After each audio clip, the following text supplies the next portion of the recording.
Welcome back, everybody. Silas here today. We're at the junkyard. I don't know what direction this video is going to go. I just know there's a lot of stuff going on, so I thought, you know what?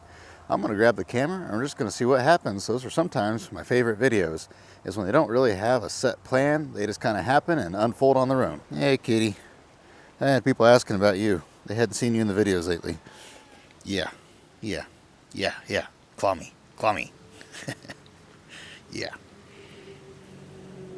The kitty is actually going to be going away pretty soon. The people that rent the shop from me are going to be moving out here fairly soon. And when they do, they're going to take the cat with them. They're the ones that feed the cat, take care of the cat, give the cat a place to be when it's super hot or super cold outside. And I'm not out here all the time. And so it just wouldn't be fair to the cat if it stayed out here. It probably wouldn't last that long out here. So they're going to take it to their new shop that's a whole lot bigger than this shop. And that way they have more room to work, and that's a whole nother story on its own. It'd be a lot better deal for them. It's going to be a lot better deal for me too, because I need a shop of my own to be able to have all my pressure washer and air compressor and all that stuff set up. I've got all sorts of tools that I can't use because I don't have a shop to use them in. But anyway, I said all that. I don't know why I said all that, but they're taking the cat with them, so the cat won't be out here anymore pretty soon. All right, it's actually been quite a long time since I recorded that last clip. We had a semi-trailer that we load crushed cars in. My dad was loading it, and one of the legs gave out on that, so I had to go help with that. Then I had to go buy a bunch of vehicles. Nothing super exciting there. You'll see all those in a future video. Plus, on top of all that, it's been raining off and on here and there throughout the day, and so I just didn't really feel like getting my camera all wet. It's supposed to be water resistant, but I know my microphone is not that water resistant, so I try to be careful with that. But anyway, I was checking the forecast to see what the rain's gonna do, and it's supposed to rain all afternoon, off and on, all night, all day tomorrow. And then the temperature is supposed to drop, and this weekend it's supposed to get down below freezing. We're supposed to have our first freeze of the year. And so I remembered I've got those prickly pear cactuses out back, and I was gonna make a video about those last year, cleaning those and eating those, and I never got it done before the freeze came in. And so once again this year, I'm almost out of time. If I don't make that video this week, it's not gonna happen. So I went up in the building, grabbed me a pair of pliers since I don't have tongs, and I'm gonna go back there and I'm gonna pick some fruit. We haven't had much of a color change in the trees this year. They're starting to turn a little bit yellow now. But the thing is as the leaves change colors, it's been so windy for the last couple weeks that the leaves just blow off as fast as they change color. So it's basically been turn a slight shade of yellow and then blow off.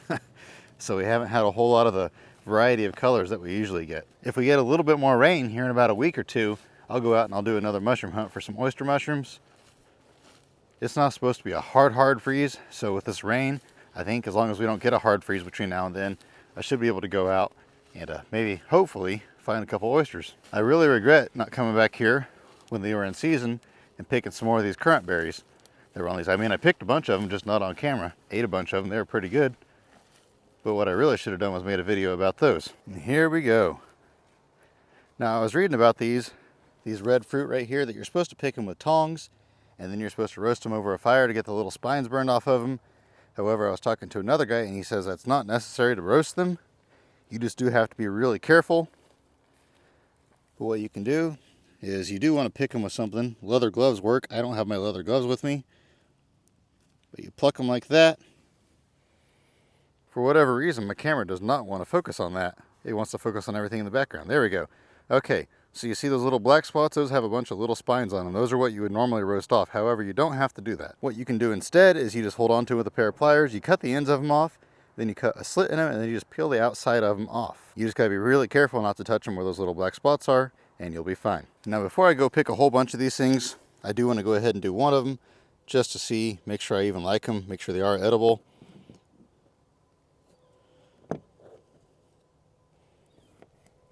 I don't want to go out there and pick a whole bunch of them and waste them.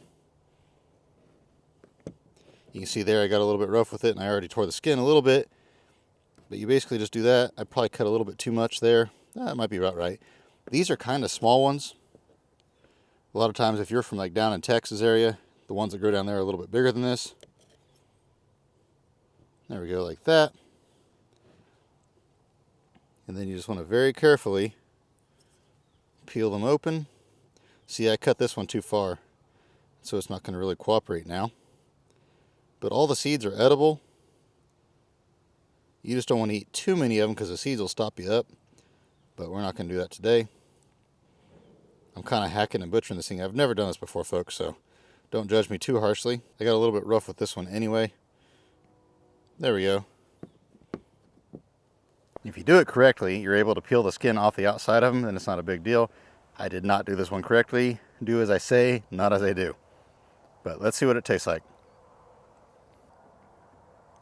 Everybody told me they taste just like a watermelon, and they were not kidding. That tasted identical to a watermelon. There was a little bit of a flavor of something else in there as well, but most of the flavor I was getting out of that was watermelon. So I'm going to see if I can find a couple bigger ones that I can maybe get a little bit more meat out of. Once again, I forgot to bring something to put them in. I had tons of stuff laying up there. Maybe there's something in this old boat. I don't really see anything in there, but I don't really want to use my hat and get spines in my hat and then poke myself later. So I'll just pick them and bring them over here, and we'll see if we can get one to work. There we go. This is just meat that I got off of that one there. That's actually really good. There's not a whole lot to them.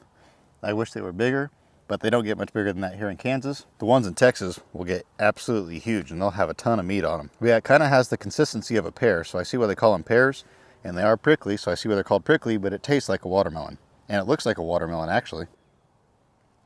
Most of these are pretty small, so they're not going to be worth the effort to clean them. If I can find some bigger ones in here. I know I saw some the other day when I was back here. Or maybe there's another way of doing it that I'm not doing right, but everything I read online says you have to peel them. Now, if a guy was to roast them first and get the spines off of them, then you could just peel them with your teeth, and that way you could get all the stuff out of them. You could just cut them in half, clean the seeds out, then scrape the stuff off, kind of like you would a kiwi. So maybe that's what I should do. Maybe I should just go ahead and come back later. I think I'll have time on Thursday to come out here again, and I can come out here and maybe I can pluck some of these, roast them, and then do it that way. I do want to taste one more while I'm here though. Here we go. Here's a nice big one.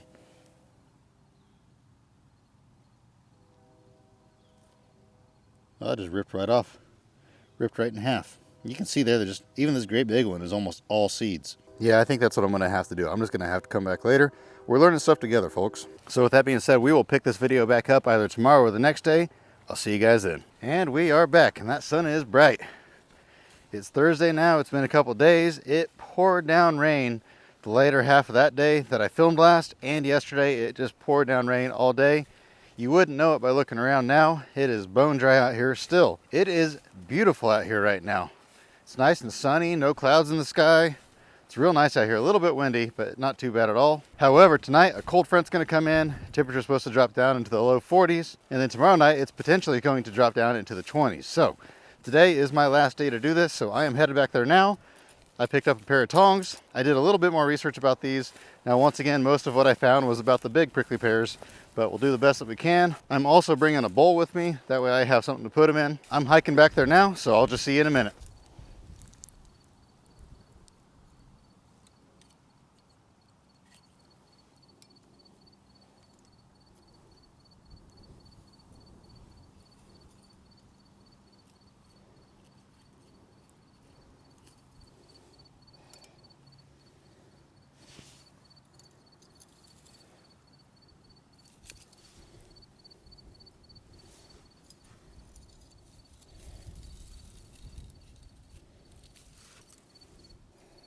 I gotta say, this is much easier having these tongs and a knife and just grabbing a hold of them and cutting them off.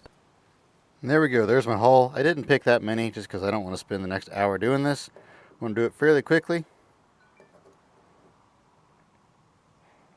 What I was reading online is what some people do is they'll just grab them like this and they'll roast them over an open flame. All my wood is soaking wet. I don't feel like getting a fire going. As long as I'm careful, shouldn't be an issue. As you can see here, you can pick them up just fine. You just don't want to touch those little tiny spikes sticking out. I'm going to see if I can get a better shot of those. There you go. You can kind of see them. And actually, they aren't even that bad on that one there.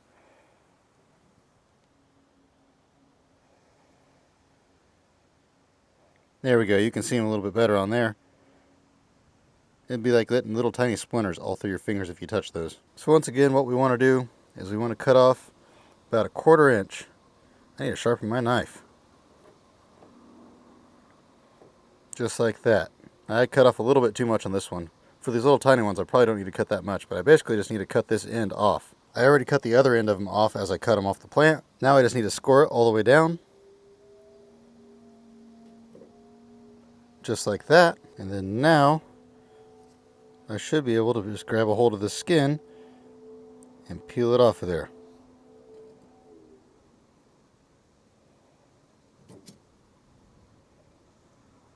There we go. I got the fruit opened up now, and I was reading about these seeds, and you can't chew them. They're too hard to chew, but you can swallow them. It's not that big of a deal.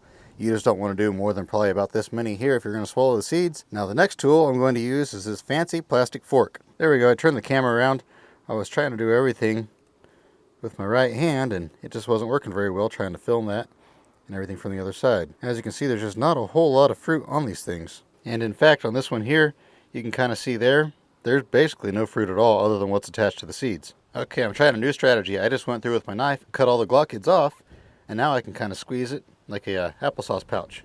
We'll see how this works.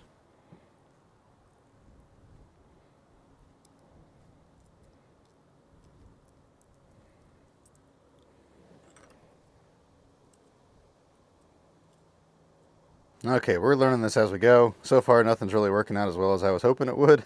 I think the problem is these fruit are just simply too small and they don't have enough meat inside them. I did manage to get a little bit out of them. I only cleaned about half of them to come up with that right there. It's just a ton of work to get this stuff out, so I'm probably not going to mess with the others. But now I actually have enough here to where I can take a whole bite of it. There, now that I was able to eat a whole bite of it, I really do think it tastes like a watermelon, like I was saying, but there's definitely a hint of something else. The meat itself tastes like watermelon for sure. The stuff around the seeds tastes like something else. I can't quite put my finger on it. I wish there was more meat on these things because the meat is actually really good. If I could just eat that and scrape the seeds out, that'd be pretty cool. I can't say that I'll ever do this again just because of the amount of work it took to get these out. Maybe if I'm doing like a whole junkyard feast and I need something else to go with it, I'll do this a little bit, but or maybe if we would have got more rain this year, maybe these would have been bigger, because I seem to remember these being bigger in years past. I also know that you can eat the pads off of those, the green pads. However, those are starting to get kind of wrinkly and sad looking, so I'm probably not going to mess with those. But this was definitely an interesting, I'll put it that way. What is that? Some big old birds. Can't quite tell what they are. Now that one's on the other side of that tree. I can't tell what those are, but they're pretty good sized.